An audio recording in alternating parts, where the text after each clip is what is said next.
Good morning miss. வாங்க வாங்க, மேரி ஜெனிஃபரோட அம்மா தானே, உட்காருங்க. உங்களை தான் ரொம்ப நாளா மீட் பண்ண நினைச்சிட்டே இருந்தேன். ஆமா மிஸ். மார்க்லாம் சொன்னாங்களா? எல்லாமே ரொம்ப கம்மியாயிடுச்சு போன எக்ஸாமை கம்பேர் பண்ணும்போது. ஒரு 2 சப்ஜெக்ட் மட்டும் கொடுக்கலன்னு சொன்னா மத்தது எல்லாமே காமிச்சிட்டா. லாஸ்ட் இயர் ஸ்கூல் ஜாயின் பண்ணும்போதே சொன்னேன் செயற்கை சரியில்லை, ஃப்ரெண்ட்ஸை மாத்துன்ட்டு கேட்கல. பட் அப்பெல்லாம் நல்லா தான் படிச்சுட்டு இருந்தா. சரி நல்லா படிக்கிற பொண்ணுன்னு நினைச்சேன். அதுக்கப்புறம் மேடமோட ட்ராக் கொஞ்சம் மாறிடுச்சு. வீட்லயே எப்ப பார்த்தாலும் அந்த போன்லயே தான் இருக்கா. படிப்பு ரொம்ப கம்மியாயிடுச்சு, முன்னாடி மாதிரி இல்ல. இதே மாதிரி படிச்சுட்டு இருந்தா 10th நல்ல மார்க் வாங்க முடியாது. நாங்க ஸ்கூல்ல கொஞ்சம் தான் பாத்துக்க முடியும். வீட்ல நீங்க தான் கண்டிச்சு வளர்க்கணும். போன்லாம் யூஸ் பண்றாங்கன்னா செக் பண்ணிக்கோங்க அப்பப்போ.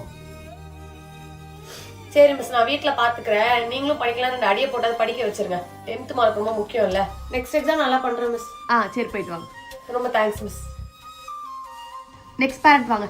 போச்சு, மிஸ் நல்லா மாட்டி விட்டாங்க. அம்மா திட்ட போறாங்க.